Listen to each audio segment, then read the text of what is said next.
Hey, sorry, my recording got stopped. So there's a couple of things I want to remind you of before you start.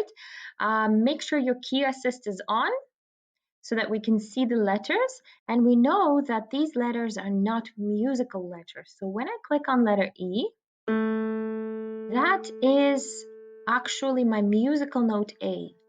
But on a laptop, I will click on the E. Just like here, this is a lower musical A, but I click on number 6.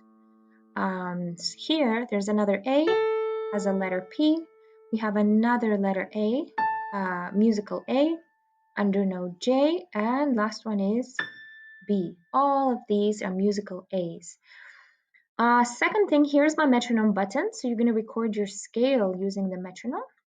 So you can adjust the speed so that you can play along with the beat, just for the scale, not for the song.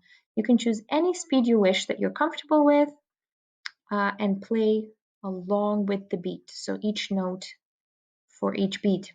And finally, a really fun thing you can play around here is some decorations for your piano. So you can choose performance spotlight, for example. Let's choose a spring theme. And then you can, so the theme here around the piano will change, and then you can change your color scheme as well, just for a little decorative feel on your piano. When you